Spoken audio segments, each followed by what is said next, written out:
Welcome back to Principles with Cory and Logan. Really looking forward to diving in. It's been a little bit since we've been together, Logan, and I always enjoy kind of spitballing with you with some of the things we've talked about. And before we really jump in today, one of the topics we want to talk about is one of my favorite words, Logan: opportunity. Opportunity. That's it. And my wife always messes with me with our kids. She talks about, you ask your kids, if you could be any animal, what kind of animal would you be? And she says, I'm a prairie dog because, opportunity. So anyways, I ain't no prairie dog. I'm like a lion, But anyway, so Logan, catch us up, man. What you been up to since the last time we've been on? The last time you and I got together, I think you had just gotten back from your hunt, and you talked about that hunt, and we talked about eating all parts. The deer and the elk. So catch us up. What you been up to since then? Man, I've been back a couple of times. I killed my first really good whitetail buck. I went back and chased elk a couple more times. Had some opportunities that slipped through my fingers. So I wasn't, my preparation in a couple of facets wasn't probably quite where it needed to be. So I got some great learning out of it, some great experience, learned what works, what doesn't work, and got a little bit better for next year. Opened a couple of hotels and working on due diligence on a new business as well. So and just rolled the calendar on 2020 and looking forward to a great 2021. I think everybody can kind of relate, but 2020 was a year of highs and lows. Yeah. There were some, I think it's easy to look back and see how many challenges there were, but at the same time, at least I personally hit a lot of personal milestones, some family milestones, and then some real lows as well. Yeah. So kind of reflecting back, trying to harvest a lot of the good and replicate it and turn the page on some of the stuff that wasn't as good and use it to get a little bit better. Yeah. We did a couple of days ago, we did the training with your team, and we talked about that reflection sheet. And one of the questions on there, what's one word you'd sum up the year? What's your word or phrase? Anomaly. Anomaly was mine. I think 2020 was just one of those weird years. Yeah. Everybody I talked to out west from a hunting standpoint said, man, once every 10 years, there's just a weird one. And this was it. There were wildfires everywhere. There was abnormally hot weather.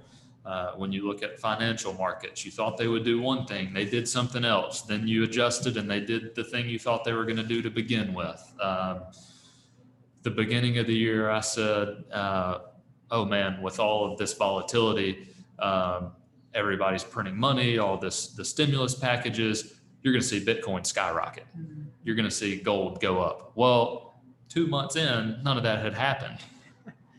Here we are with 2 days ago, Bitcoin was over 40,000. So which is like a 3x on what it was. Yeah. So my prediction was right. My timing was wrong. I missed an opportunity. Mm-hmm.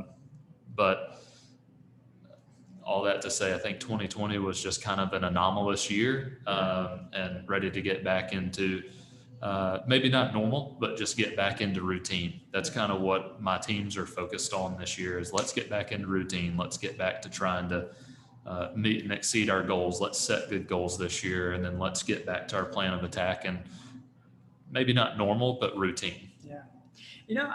I like kind of what you're talking about, the routine, and I think we've got a new normal coming. There's change, and then sometimes there's structural change. And I think we're going through a structural change. And what I mean by that is, we're not going back to the horse and buggy. You know what I'm saying? That's right. There was a structural change that happened.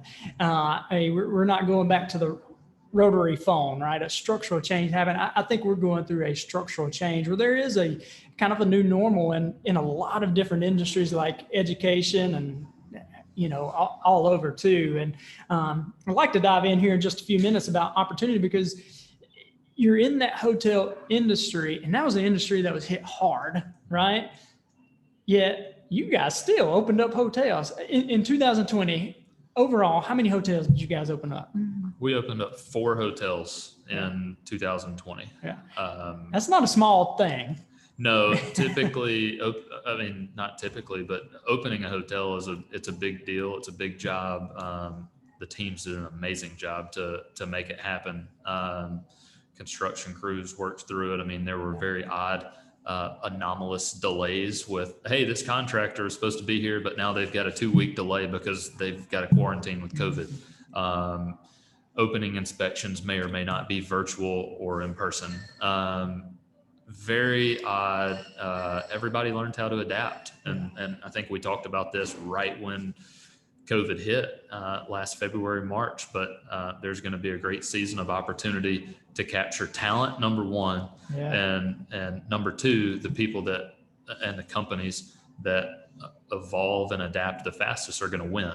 And so we've got some great people in guest services. We've got some great people in housekeeping. We've got some great people in revenue management and development that had enough foresight and then that have adapted and evolved faster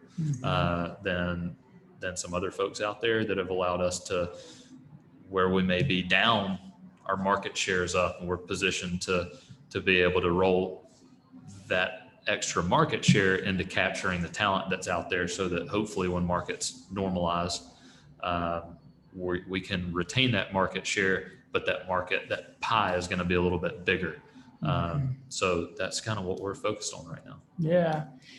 Just curious, what was the mindset there, and I know opening a hotel, that actually takes planning. So you probably already in some planning phases and those kind of things, but what was the mindset there when a lot of people probably pumped the brakes and stopped doing some stuff? I guess, what was the mindset there to there is opportunity here. I know this is going on, but let's continue to chase that down and make this a reality. What was the mindset there? So I'd say it's twofold. From a developer standpoint, hey, this is not a property that's relying on operational funds. Yeah. So the hotels or any sort of asset that was under construction, bank money is still good. Yeah. Banks are still lending at very low rates right now.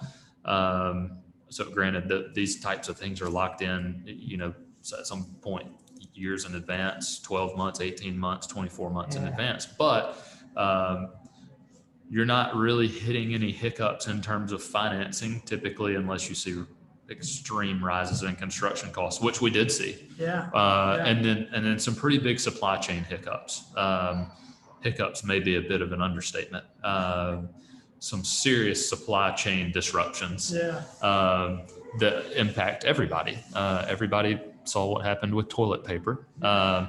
But then there's still issues with getting certain things, hotel specific. It might be linens. It might be your food order has some substitutions in it, or whatever it may be. And it's different for every industry. But there were supply chain disruptions. But in terms of having the resources to get to the finish line, not a ton changed for us.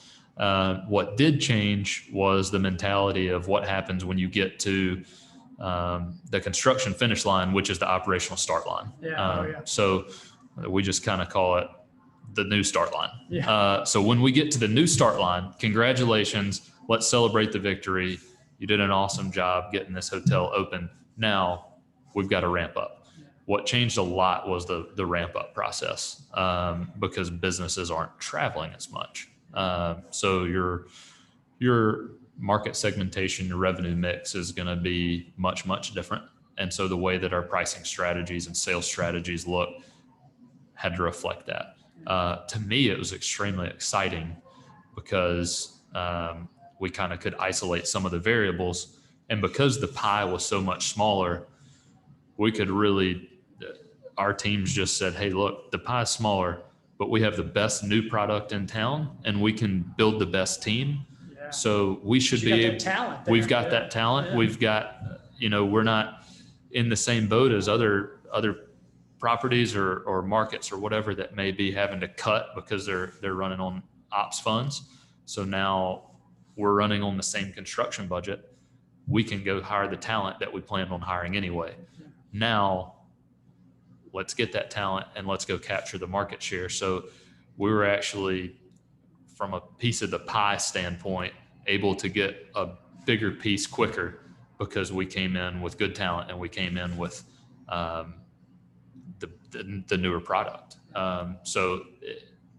From a percentage standpoint, our team's done an excellent job with going out and capturing what's there to be captured. I got a question for you. It may be from left field, right? Okay. All right. So I know you're in the hotel industry, but I'm just curious myself, right? Like, what's your thoughts on like the Airbnb stuff, right? How much familiarity with it do you have? And like, not even from the hotel standpoint, but maybe from an investor's standpoint, what are your thoughts on that? I think it depends on location. Yeah. Obviously, it depends on what you can buy at. But I do like the proposition, especially in certain markets. Yeah. I think people will like the ability to stay in a place on their own, where in a COVID environment, where they don't have to go to a hotel that may have 100 rooms. Yeah. And there's 100 different guests that walk in and out of the lobby. You may have somebody that really appreciates the ability to get a remote key code and go punch in and go into a clean room and stay there and not have to come in contact with anybody. Yeah. So that's something that's a little bit of a pivot versus a hotel may offer some different amenities. Yeah.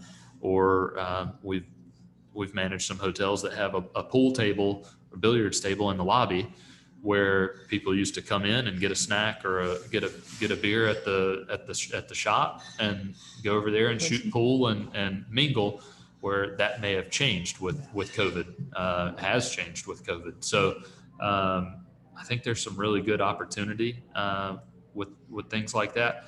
It all depends on what market. Some of the leisure markets that were extremely hard hit, you may have been able to find an opportunity on a short sale when you know people are going to come back to the beach in Florida. Yeah. You may have been able to find some opportunity there. Yeah. So I think each investment is going to stand on its own, but people are going to continue to travel. They want to travel. Yeah. And if flights are cheaper and a vaccine comes, I think that you'll see some of those. And a vaccine is, here and being distributed, I think you'll see some confidence start to be restored, and it's an intriguing proposition. Yeah. I was just kind of curious, and I think it goes back to, anything, whenever you're investing, it goes back into when you buy it, where you buy it, like price point. So, kind of talked about opportunity in the hotel industry and how that industry was hit hard and those kind of things. But what's kind of been weird a little bit too is some businesses truly thrived, right? And you were kind of part of a business, a smaller business that the industry thrived and that business thrived too. So how do you look at opportunity from that standpoint, where it's like, almost like, okay, let's put the foot on the gas pedal, not pump the brake type too? How do you see it from that standpoint? Yeah, I think we talked about it last year. COVID was going to create a lot of opportunity for those that were looking for it.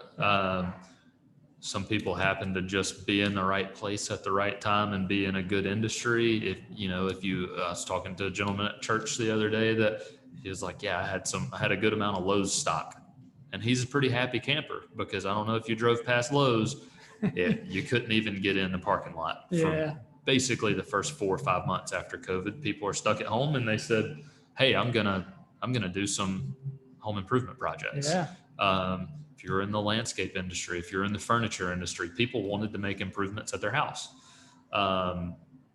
So I think there's, no matter what it is, I had a chat with a buddy the other day about the new administration coming in on the 20th of January. There are going to be some changes to taxes. There are going to be some changes to regulations. There are going to be changes, just like there were changes in 2016 and 2012 and 2008 and so on and so forth. Whoever can evolve and adapt the fastest is going to be in a position to win. Yeah. You just have to be looking for the opportunity. think it's about keeping your world small, controlling what you can control, being a part of change where you see change that needs to take place, but you can always make a difference in people's lives you come in contact with every day. And there's always going to be opportunity if you look for it. Yeah.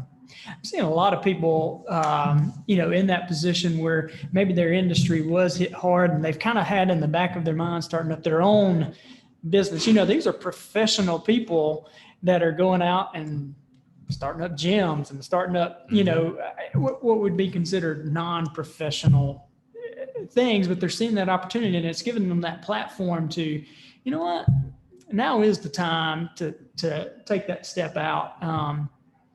I'm just kind of curious your thoughts on, when you go through a challenging time or change, some people will kind of have that chicken little mindset or kind of stay in that frame of mind of, I'm afraid, right? I'm afraid of what's going to happen, or I'm seeing everything on the news and I'm just afraid, right?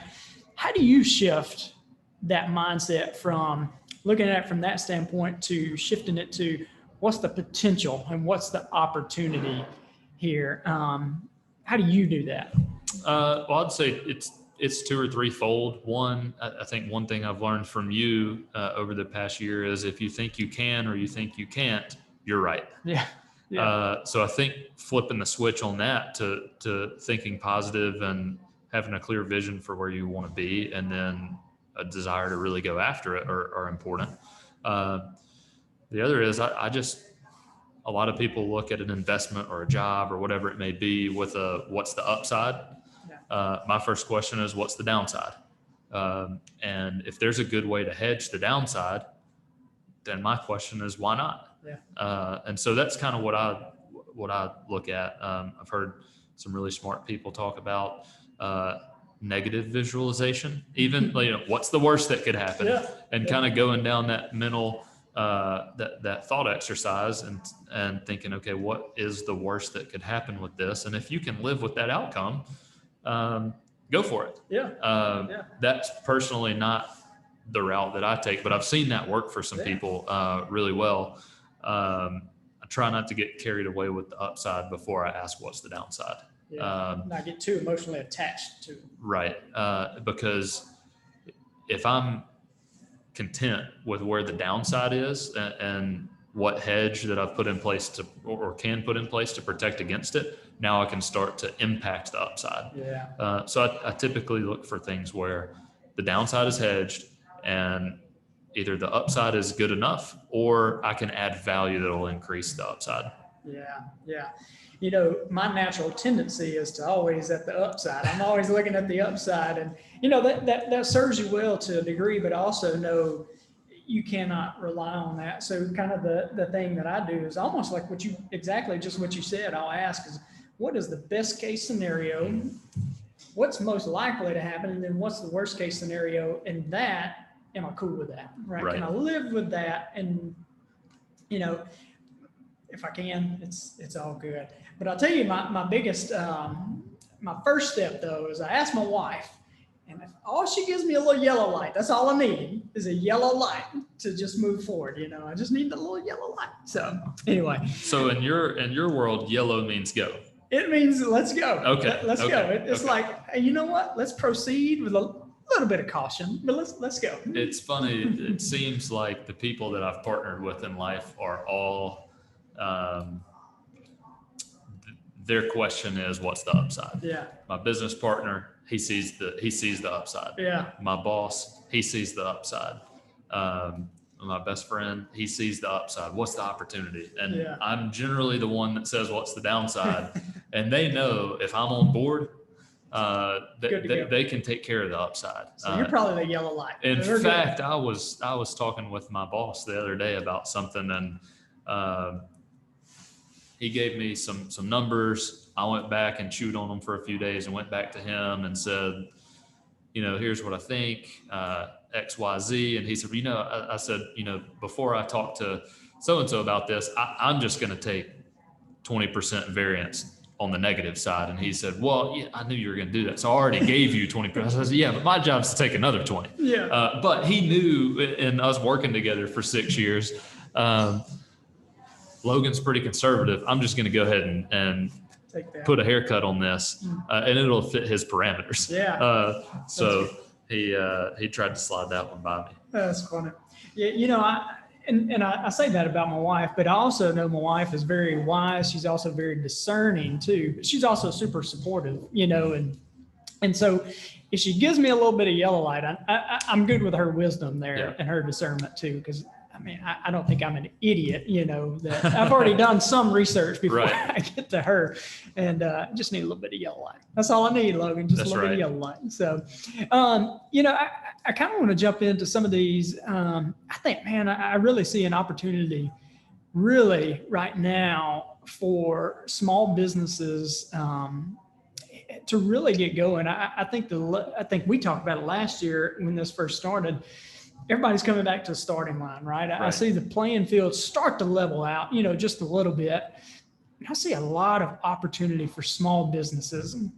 You and your business partner have done a good job of acquiring small businesses in the last, you know, couple of years. Mm-hmm. And one of the things you and I have talked about, and I think this is a mistake that I made early on, was I built a job, right? But I didn't build a business, right?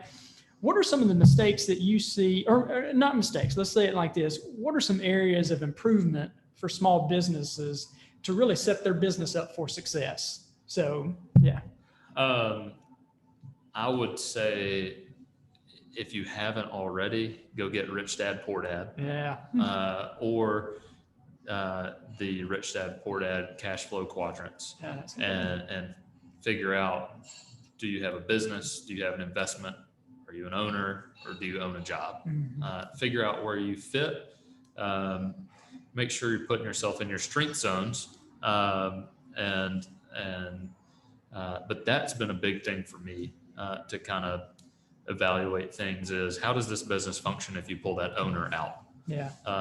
And so you can sometimes make more money for your business and keep it the size you want it. It's all about, I think, the quality of life and the type of life that you want. Mm-hmm. You know, you don't need to grow your business a ton if you just want to make really cool thank you notes and work on calligraphy and be creative and not have to answer to a whole bunch of people or manage a bunch of employees. Then you can keep your business pretty small and gradually go up on price, and you can make an awesome living and be very fulfilled. But if you want to grow your business, if you want to build your business and sell your business, then there are some things that need to be put in place, and you need to evaluate what quadrant you're in and how to move to the next one. And it's really all about acquiring the right talent and putting them in a position to be successful. Yeah. And as you talk about that, the quadrant Rich Dad, Poor Dad talks about, you mentioned that he's got like self-employed, right? That's basically where you own that job. But then the business owner, that's where you don't have to be hands-on, right? And that's where the business can operate without you. You can go on a 6-month vacation, or you can go out west and go hunting, and the business can be self-sustaining. And many small businesses, what they've really done is built them a job. And that's what I did, right? I built a job, and we never had intentions of selling it initially. But when we did decide to make that transition and to sell, it kind of hurt us in our valuation of that business, because in reality, I was the face of the business, right? And if you take me out of it, the value of that business is down. There's a certain level of risk for a buyer. If you walk away. And they've got a factor for what does it cost to replace you just from a day-to-day standpoint. So there's kind of a double whammy on the risk for a buyer there that they've got to address. And if you're evaluating buying a business, it's something you need to factor as well. What's it going to cost to replace this person, and what percentage of that recurring customer base is there because of that person, and how are you going to hedge against that? So at the same time, some people really love being in the day-to-day, and they get a lot of fulfillment and reward from that. And you don't have to change anything if that's what you want to do. You were in physical therapy, and some people just love helping people get better, whether it's sports optimization or recovering from a car accident or whatever it may be. Some people just have a passion for doing that. And if you don't want to grow your business and you want to be in that day to day, you might just want to hire an office manager or whatever it is to take care of some of the stuff so you can do more of what you're good and passionate about. But if you want to grow it and sell it, you can't be all of the talent. That's right. Yeah. And, as I've gotten the opportunity to work with a lot of business owners too, and I reflect back on my time in the business too. I don't know if I had clearly identified what kind of business I wanted to build. Like, did I want to be in it all the time, or did I really want to build a self-sustaining business that I could work when I wanted to, right? And I think if you're listening to this and you have a business, I think first step is really identifying what kind of business do you want to build. And then once you've identified that, you can kind of go down that route. Right. If you are definitely thinking about selling it and you want to get the highest valuation of that, you need to put systems and processes in place. Just kind of from our standpoint, when businesses are evaluated, they typically use a multiple. And I think when we sold, we got a multiple of about 4. But if we had set up systems and processes in place and I wasn't, or my wife wasn't the face of that, I think we could have got a multiple of about 7 or 8, which is huge, right? That's a huge difference. Yeah, right. That's a huge difference. Yeah. So it puts you in a different tax bracket. It will, right? It will. So Logan, where do you see opportunity right now? Everywhere. Yeah, that's what I'm saying. Everywhere. I love that answer, man. Money is cheap right now. Yeah. There's some, Warren Buffett says, be scared when others are greedy, be greedy when others are scared. I think there are a lot of people that are scared, and there are some smart people that are greedy right now. And so to me, it's just saying no to the right stuff so I can say yes to the right stuff, and making sure that the downside is hedged as best that we can on the things that we're looking at that are complementary to what we're already doing. I'm looking at real estate. I'm looking at small business. I'm looking at all kinds of different things. Yeah.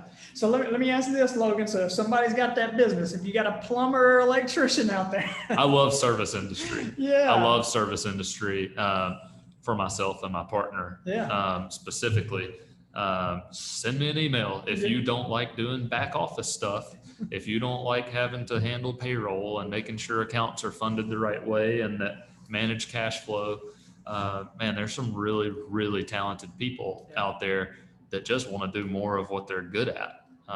And so I love partnering with those type of people because we can add some value from an infrastructure and a back end standpoint, take some of that headache away and allow those people to do more of what they're awesome at. Yeah. In fact, one of the businesses we bought was like that, a landscape company. And the owner was like, I don't like doing X, Y, and Z. We're like, okay, we can take X, Y, and Z and you can do the things that you really like. Yeah. And after the first year, we kind of sat down and talked, and I was like, so how did this work out for you? What do you think? He's like, well, I just hope y'all got value and are happy with what you paid. And I was like, we're happy.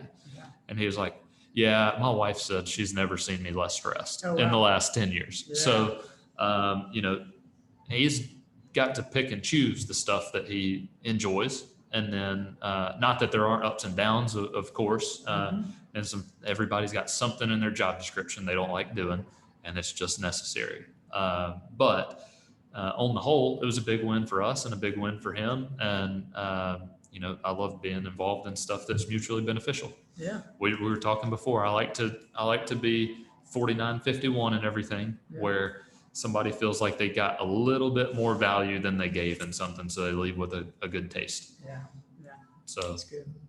So if you've got a business and you just, if you don't want to mess with the business aspect of it and you just love to do the skill and the service, Hey, send Logan an email. That's right. He'd be happy to help you out, and I'll put that in the kind of the show notes here. And if you're looking for it, if you're thinking about jumping into a business and need somebody to think through that with you, I would love to help you with that. So Yeah. anyway, so Logan, what else you got about opportunity? What opportunities are you chasing? Or can you share? Non-disclosure right now. Okay. Right. Hopefully we'll have some good news here in the next few weeks about a new deal we're working on. But it would be good vertical for us. That would be very complementary to some of the stuff we're already doing. But yeah, there's opportunity is everywhere right now.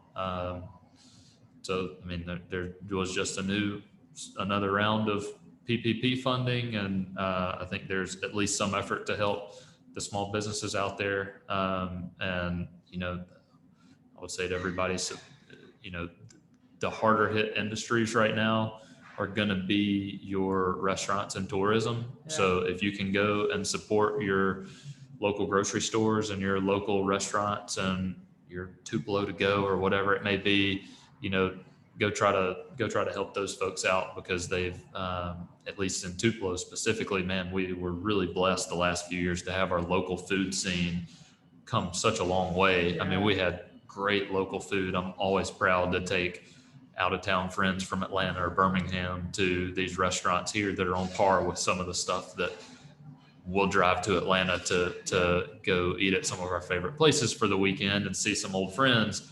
Always proud to take them to some of the places around here, your KOKs and your Park Heights and your Woodies and your Forklifts and some of these awesome places.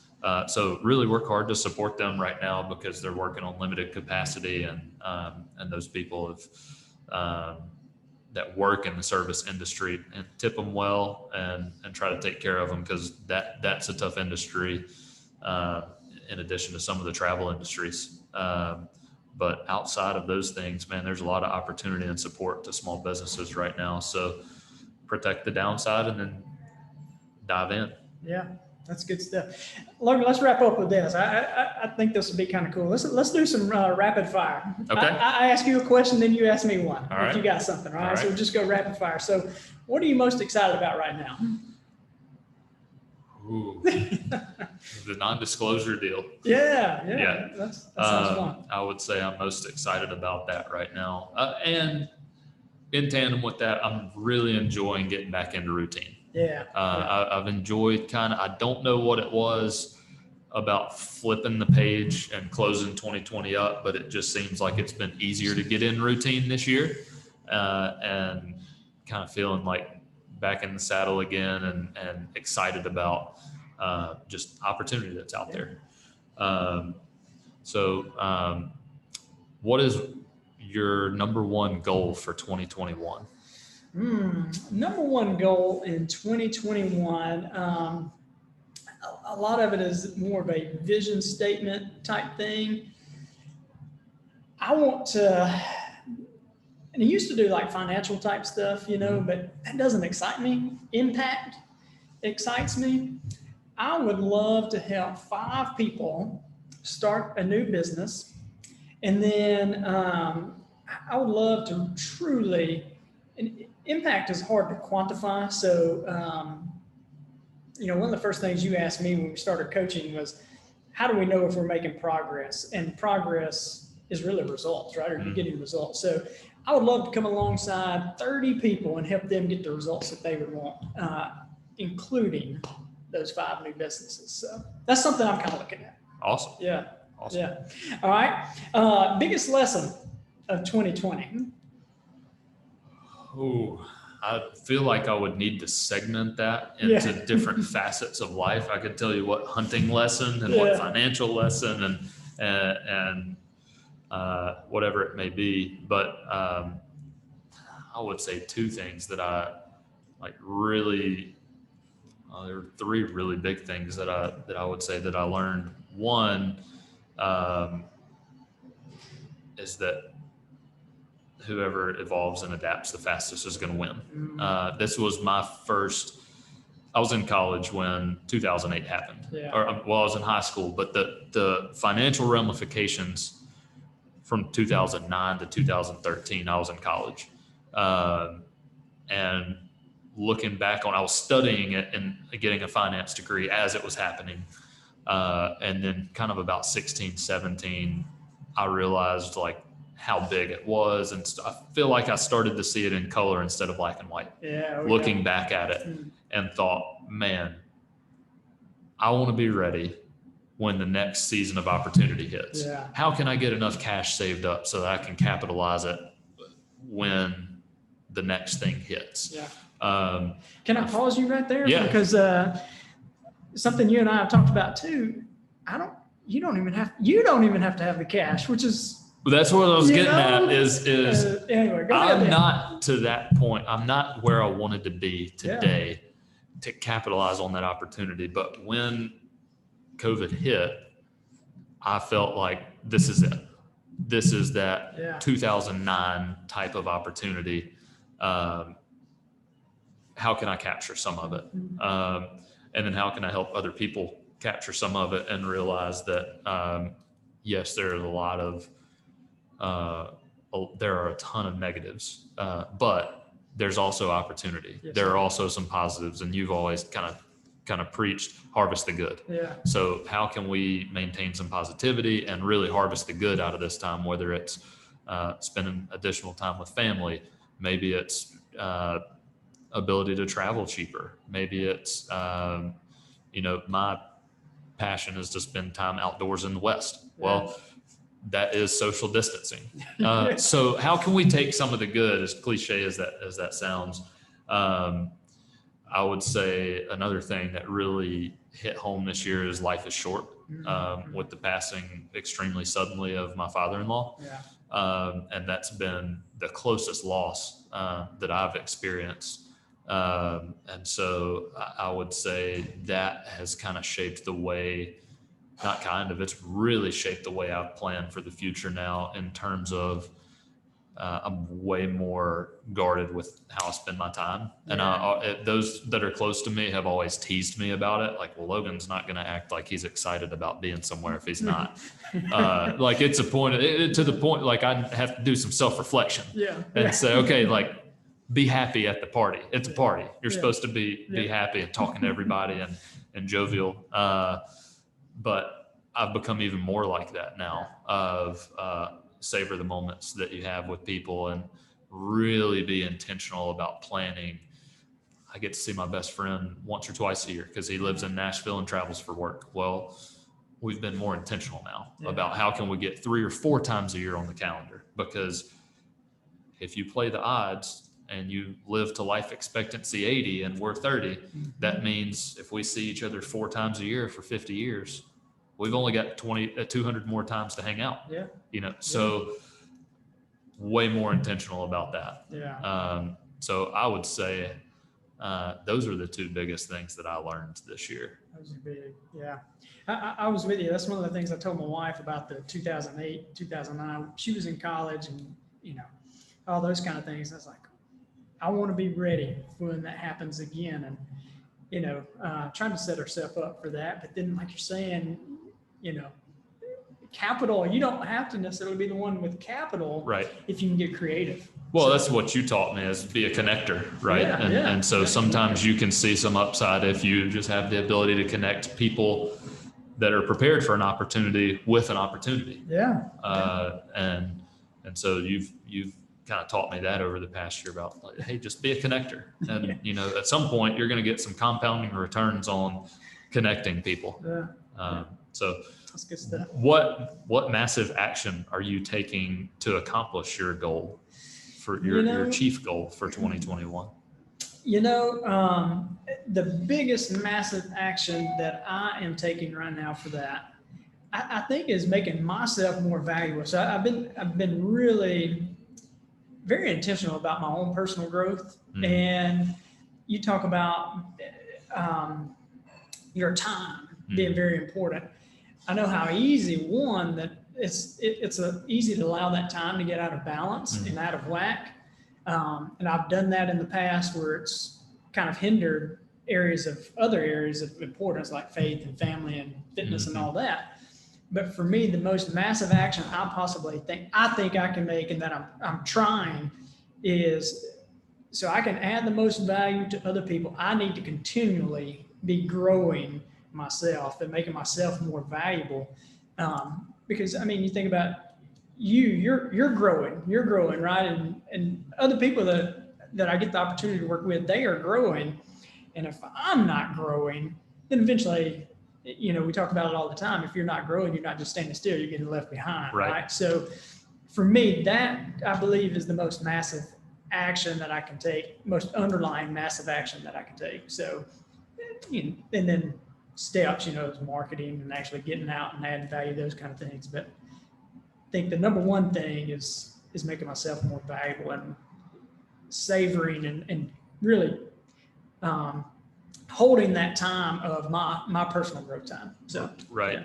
That's a lesson I feel that we have to continually learn and relearn. Yeah. Yes. I know that I'm better from a day-to-day standpoint if I can read 5 pages of a book. Yeah. If I can get up early in the morning and get my hardest things done first. Yeah. If I can get up in the morning and drink 32 ounces of water and get a workout in. Yeah. Like I know I operate better when I do those things, but they're not easy. No. They're simple, but they're not easy. And so it's really easy to get out of rhythm and lose some of that momentum. I think we don't realize how important momentum is, and how hard it is to get back when you lose it. Yeah. But man, investing in yourself and the people that are closest to you helps to get it back. Yeah. And it's just something that it's easy to just kind of forget and get out of rhythm. And then you realize how important it is when you start to just read 5 pages of a book every day. It's amazing what type of difference it'll make. It is. Another thing that I've really been intentional too, that is kind of sidetracked here, is very intentional about what goes in, right? In my eyes and in my ears, being very intentional about that. And that's another thing that's been helpful for my own growth, is intentional with that. So my mom always said garbage in, garbage out. I think it's in Proverbs. That does say, out of the heart, out of the overflow of the heart, the mouth speaks. And I think that's where that came from. Yeah. But it's right. Yeah. Maybe one more. How about your around disciplines, right? What do you think one key discipline is for you that's really made a difference? In 2020 or in life overall, in general? Yeah, overall. Yeah. Taking care of physical fitness, to me helps my mental fitness a lot. Yeah. If I can stay in routine with that, even if it's just maintenance, and I'm not necessarily going hard and pursuing bigger, faster, stronger, or metrics per se, if I can take care of the discipline of physical fitness and controlling what I put into my body from a food standpoint, I do a lot better at everything else. Yeah. So I would say that's kind of, if you've read The Power of Habit by Duhigg, that's a keystone habit for me. Yeah. That and reading. Yeah. Reading, I struggle a little bit more with. I love it when I sit down and do it, but I have a tough time getting my mind to be still enough to not check my phone and my email and turn on Sports Center or whatever it may be. But those two things are real keystone habits for me. If I can take care of the physical fitness and take care of some positive reading, whether it's a sports book or a hunting book or a business book or a finance book or whatever it may be, just focusing and reading and doing physical fitness and controlling my diet, man, those are really big for me. Yeah. What book are you reading right now? Right now, I am reading The Richest Man in Babylon, and I'm finishing The Pumpkin Plan. The Pumpkin Plan. Yeah. I'm sorry, I told you one more question. All right, I got one more. Last one, I promise. If if somebody was just getting into reading, they just read one book in 2020, what would that 2021, what would that book be? Rich Dad, Poor Dad. Yeah. That one was pretty mind shifting for me. Me too. And I have started listening to quite a few real estate podcasts, and it seems like that's always the book that comes up. But if I had to just pick one, I would say Rich Dad, Poor Dad. Think and Grow Rich is right up there. But Rich Dad, Poor Dad really shifted my mind and is more digestible. Yeah.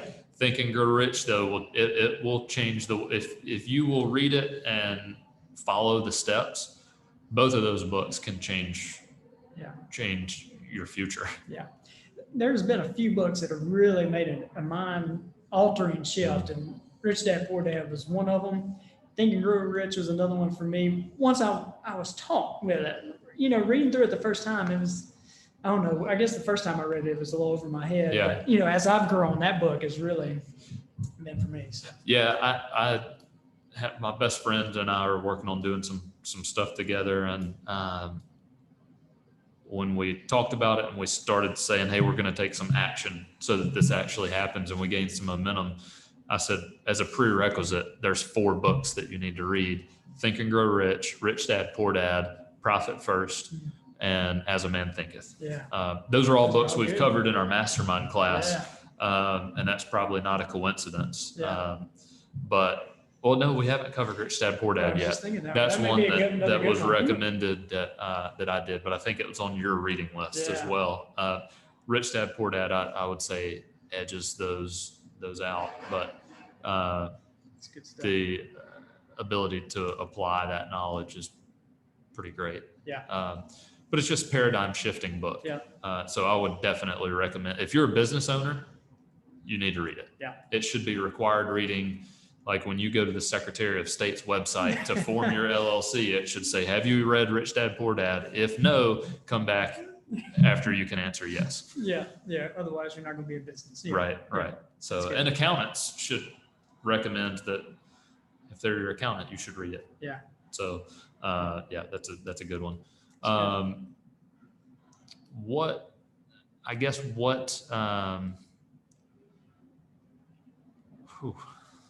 Need to think for a second. If you don't have one, that's all good. I'm good. I'm good with being off the hook. We need to get one more. I'm good with being off the hook. What physical challenge are you going to undertake this year? Last year, it was a virtual half Ironman. Yeah. This year, what is it? That's actually something that's been on my mind. So I did the virtual half Ironman last year. I was supposed to do a live half Ironman, but it got shifted to this year. So I'm going to be doing that this year in Chattanooga, I believe, or Augusta. But I think what I want to do, and I guess if we're going live on the podcast, I guess I'm committed to it, right? That's right. So I'm going to do that. But I would like to do a trifecta Spartan. I've done all of those, but I haven't done them all in a season or in a year. And I think I would like to do that. Those are awesome. So what is that? So the Spartan races, those are obviously the races with the obstacle courses, but a trifecta is when you do the sprint. Sprint is, they say 3 to 5 miles, but I've never done one that's been in that. It's always like 6 or 7. Okay. And then you have the super. The super is supposed to be between like 7 to 9 or something. And then the beast, which is about 13 to 15 miles, and they have tons of obstacles. So it's a half marathon with obstacles. That's right. Yep. Awesome. Half marathon with obstacles. So you want to do all of those in one calendar year? Yep. Yeah. So that's mine. I've been thinking on that, and those are awesome. Have you ever done one? I haven't. I actually told one of my friends that I was like, man, we really need to do this. Why are we not doing this? And he said, well, we could do it together, but I already committed to do it with my wife, and she would think that I was ditching her to do it with you, so you're going to have to find a different partner.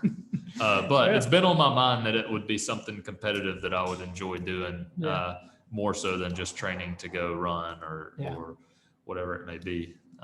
They're fun. Yeah.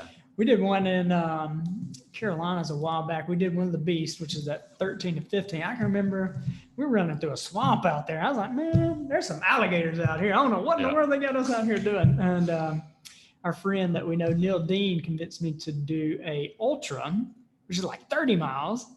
And I don't like cold. Okay. And we got up to New Jersey, and this doggone thing was on a ski resort, and there was snow on the ground. They had us going through water. I was like, man, I ain't doing this no more. That wasn't You no can come to fun. my house and we'll take a polar plunge Woo. this afternoon and we'll get you ready. Hey, get me ready. I'm out on that. I ain't doing that one again. Yeah. It was fun though. It was fun. Awesome. So, Well, you got 11 and a half months to get it done. we got this. Yeah. Yeah. You know what? I'm glad you made me commit to that on a podcast. Massive action. Let's get it signed up by next week. All right. There you That's go. what you would tell me in coaching anyway. So it's going to work both ways. There you go. It's going to work both ways. Well, Logan, you got anything else to add value to our listeners? Anything else? Hedge the downside and go get it. There's a lot of opportunity out there right now. So, let's try to look at the positives, harvest the good, and make it a positive impact on the people around you. Keep your world small, control what you can control, and go capture that opportunity before it flies away. I like it, man. I like it. Well, we appreciate you guys. Appreciate you taking a listen. I hope it's added value to you. And if it has, make sure to subscribe and share it with a friend or family member. And look forward to getting with you guys next time. And you guys have a great day, and God bless.